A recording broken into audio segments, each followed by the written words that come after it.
On behalf of the directors of the Columbia Graphophone Company, I have very great pleasure in welcoming the members of the British lawn tennis team to our factory, and I hope that they have enjoyed their visit.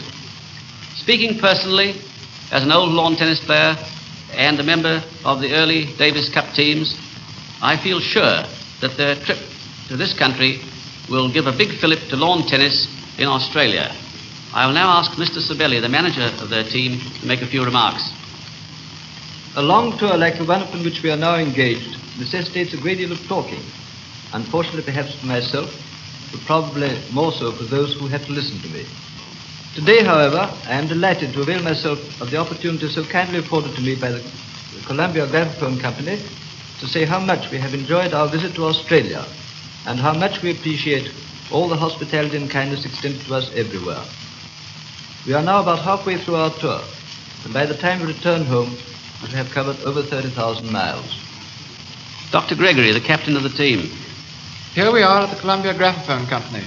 This is my third attempt to make this speech. We have had a lot of tennis and are enjoying every minute of our stay in the great cities of Australia. Our only regret is that we cannot make a longer stay in each place. We arrive home on the 1st of April, and by that time it will probably be an appropriate date as far as work goes. Come along, Bunny, you stiff. Mr. Austin, the baby of the team. Go on. Ladies and gentlemen, I feel deeply honored this morning in being called upon to speak. And the great thing about recording a record is that one can't get the bird. But I don't believe the instrument has ever given the bird to anybody.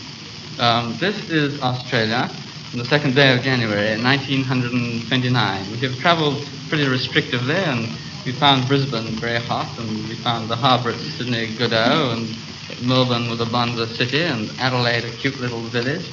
And the recorder's telling me that I can only speak for half a minute, so I'm afraid I must stop. Thank you very much, ladies and gentlemen. Mr. Frank Peach, the president of the New South Wales Lawn Tennis Association. It has given us great pleasure to have the members of the British Isles lawn tennis team here with us in Sydney, and they have already proved themselves absolute sportsmen, both on and off the court, and we only hope they are thoroughly enjoying their trip.